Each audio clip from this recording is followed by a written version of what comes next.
निवास स्थान के आधार पर कर भार। विभिन्न स्थिति में निवासियों की कुल आय का आयकर अधिनियम की धारा 5 के अनुसार निर्धारण किया जाता है। तो विभिन्न जो स्थितियां हैं उसमें कर निर्धारण कैसे करते हैं, इसमें सबसे पहली स्थिति आएगी determination of total income of resident, निवासी करदाता की कुल आय का निर्धारण। इसमें सबसे पहले आएगा income which is received or deemed to be received in India during the previous year by him or on his behalf. गत वर्ष में करदाता द्वारा या उसकी ओर से भारत में प्राप्त हुई अथवा प्राप्त समझे जाने वाली समस्त आय। तो गत वर्ष में जो करदाता है उसको भारत में जो प्राप्त हुई आय है या उसको प्राप्त हुई समझी जाने वाली जो आय है उसको टोटल इनकम में इंक्लूड करेंगे। सेकेंड है income which accrues or arise on demand or deemed to accrue or arise to him in India during the previous year। गत वर्ष में करदाता को भारत में उपार्जित एक्रू या उदय हुई अथवा उपार्जित या उदय हुई समझी जाने वाली समस्त आय। तो ऐसी आय जो भारत में उपार्जित हो या भारत में ही उदय हुई हो अथवा उपार्जित समझी जाने वाली जो आय है उसे करदाता की टोटल इनकम में इंक्लूड करेंगे, सम्मिलित करेंगे। Third one is income which is accrues or arise to him outside India during the previous year. गत वर्ष में करदाता को भारत के बाहर उपार्जित अथवा उदय हुई समस्त आय। तो गत वर्ष में जो करदाता है उसके द्वारा भारत के बाहर प्राप्त हुई और बाहर ही उपार्जित एक्रूज हुई आय को टोटल इनकम में इंक्लूड किया जाएगा। अर्थात निवासी करदाता की समस्त करदेय टैक्स पेबल इनकम को टोटल इनकम में इंक्लूड किया जाएगा। एक निवासी करदाता द्वारा भारत के बाहर उपार्जित की गई तथा भारत के बाहर ही प्राप्त की गई आय को भी उसकी कुल आय में सम्मिलित किया जाता है, बशर्ते कि अधिनियम की अन्य व्यवस्थाओं के अनुसार यह आयकर कर योग्य है। अब आता है determination of income of non ordinary resident, असाधारण निवासी करदाता की कुल आय का निर्धारण। तो इसमें कौन कौन सी इनकम इंक्लूड करेंगे टोटल इनकम में असाधारण निवासी की। तो सबसे पहले गत वर्ष में करदाता द्वारा या उसकी ओर से भारत में प्राप्त हुई अथवा प्राप्त हुई समझी जाने वाली समस्त आय। Income which is received or deemed to be received in India during the previous year by him or on his behalf. तो भारत में प्राप्त हुई और भारत में प्राप्त हुई समझी जाने वाली जो आय है उसको टोटल इनकम के अंदर इंक्लूड करेंगे नॉन ऑर्डिनरी रेजिडेंट की टोटल इनकम में।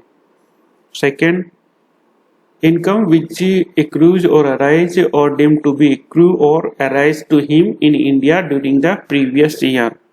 गत वर्ष में करदाता को भारत में उपार्जित या उदय हुई अथवा उपार्जित या उदय हुई समझी जाने वाली समस्त आय इंक्लूड करेंगे नॉन ऑर्डिनरी रेजिडेंट की टोटल इनकम के अंदर। मतलब गत वर्ष में करदाता को भारत में उपार्जित या उदय हुई अथवा उदय हुई समझी जाने वाली उपार्जित समझी जाने वाली समस्त आय को इंक्लूड करेंगे टोटल इनकम के अंदर नॉन ऑर्डिनरी रेजिडेंट की। Third one is income which accrues or arise to him outside India but derived from a business controlled in or a profession set up in India. गत वर्ष में भारत के बाहर उपार्जित या उदय हुई वह आय जो ऐसे व्यापार से जिसका नियंत्रण भारत में हो, प्राप्त हुई हो अथवा भारत में स्थापित किसी पेशे से संबंधित हो। कहने का तात्पर्य यह है कि भारत के बाहर उपार्जित आय या भारत के बाहर उदय हुई और उपार्जित आय, लेकिन उसका जो कंट्रोल है वो भारत में होना चाहिए या भारत में जो सेटअप है प्रोफेशन उसके द्वारा इनकम हुई हो तो ही उसको नॉन ऑर्डिनरी रेजिडेंट की टोटल इनकम में इंक्लूड करेंगे। Determination of total income of a non resident, अनिवासी करदाता की कुल आय का निर्धारण।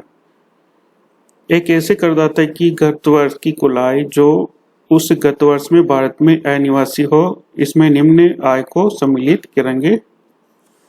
First, income which is received or deemed to be received in India during the previous year by him or on his behalf.